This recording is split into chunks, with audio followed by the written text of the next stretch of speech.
ನೈಋತ್ಯ ರೈಲ್ವೆ ಇಲಾಖೆಯು ತನ್ನ ಮೈಸೂರು ವಿಭಾಗದ ವಿವಿಧ ಹುದ್ದೆಗಳ ಮುಂಬಡ್ತಿಗಾಗಿ ನಡೆಸಲು ಉದ್ದೇಶಿಸಿರುವ ಲಿಖಿತ ಪರೀಕ್ಷೆಯಲ್ಲಿ ಮತ್ತೊಮ್ಮೆ ಕನ್ನಡ ಭಾಷೆಗೆ ಅವಕಾಶ ನಿರಾಕರಿಸುವ ಮೂಲಕ ಕನ್ನಡಿಗರ ಭಾಷಾ ಹಕ್ಕನ್ನು ಕಡೆಗಣಿಸಿದೆ.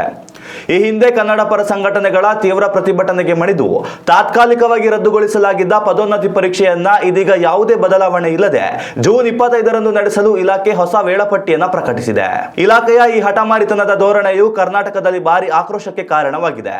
ಮೈಸೂರು ವಿಭಾಗದಲ್ಲಿ ಖಾಲಿ ಇರುವ ಆಫೀಸ್ ಸೂಪರಿಂಟೆಂಡೆಂಟ್, ಸೀನಿಯರ್ ಕ್ಲರ್ಕ್ ಮತ್ತು ಗೂಡ್ಸ್ ಟ್ರೈನ್ ಮ್ಯಾನೇಜರ್ ಸೇರಿದಂತೆ ಒಟ್ಟು 73 ಜವಾಬ್ದಾರಿಯುತ ಹುದ್ದೆಗಳ ಭರ್ತಿಗಾಗಿ ಕಂಪ್ಯೂಟರ್ ಆಧಾರಿತ ಪರೀಕ್ಷೆಯನ್ನು ನಿಗದಿಪಡಿಸಲಾಗಿದೆ.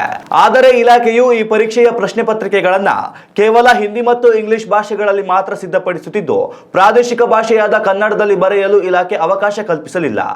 ಇದು ನಮ್ಮದೇ ರಾಜ್ಯದಲ್ಲಿ ಕನ್ನಡಿಗರಿಗೆ ಮುಂಬಡ್ತಿ ಸಿಗದಂತೆ ವಂಚಿಸುವ ವ್ಯವಸ್ಥಿತ ಸಂಚು ಎಂದು ಕನ್ನಡ ಪರ ಹೋರಾಟಗಾರರು ದೂರಿದ್ದಾರೆ. ರೈಲ್ವೆ ಇಲಾಖೆಯ ಕ್ರಮವನ್ನ ಕರ್ನಾಟಕ ರಕ್ಷಣಾ ವೇದಿಕೆ ತೀವ್ರವಾಗಿ ಖಂಡಿಸಿದೆ.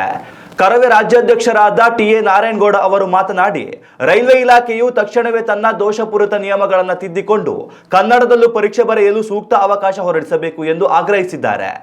ಒಂದು ವೇಳೆ ಇಲಾಖೆಯು ತನ್ನ ಹಠವನ್ನು ಮುಂದುವರೆಸಿ ಜೂನ್ 25ರಂದು ಪರೀಕ್ಷೆ ನಡೆಸಲು ಮುಂದಾದರೆ ಬೆಂಗಳೂರು, ಮೈಸೂರು ಹಾಗೂ ಹುಬ್ಬಳ್ಳಿ ಸೇರಿದಂತೆ ರಾಜ್ಯದ ಎಲ್ಲಾ ಪರೀಕ್ಷೆ ಕೇಂದ್ರಗಳಿಗೆ ಮುತ್ತಿಗೆ ಹಾಕಿ ಉಗ್ರ ಹೋರಾಟ ನಡೆಸಲಾಗುವುದು ಮತ್ತು ಅಲ್ಲಿ ನಡೆಯುವ ಯಾವುದೇ ಅಹಿತಕರ ಘಟನೆಗಳಿಗೆ ರೈಲ್ವೆ ಆಡಳಿತ ಮಂಡಳಿಯೇ ಜವಾಬ್ದಾರಿಯಾಗಲಿದೆ ಎಂದು ಅವರು ಖಡಕ್ ಎಚ್ಚರಿಕೆ ನೀಡಿದ್ದಾರೆ.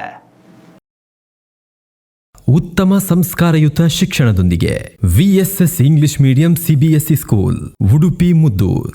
ನರ್ಸರಿಯಿಂದ 10ನೇ ತರಗತಿವರೆಗೆ ಶಿಕ್ಷಣದ ಜೊತೆಗೆ 5ರಿಂದ 10ನೇ ತರಗತಿವರೆಗಿನ ವಿದ್ಯಾರ್ಥಿನಿಯರಿಗೆ ಉತ್ತಮ ಹಾಸ್ಟೆಲ್ ಸೌಲಭ್ಯವೂ ಇದೆ. ನಿಮ್ಮ ಮಕ್ಕಳ ಪ್ರವೇಶಾತಿಗಾಗಿ ಈ ಸಂಖ್ಯೆಗೆ ಕರೆ ಮಾಡಿ.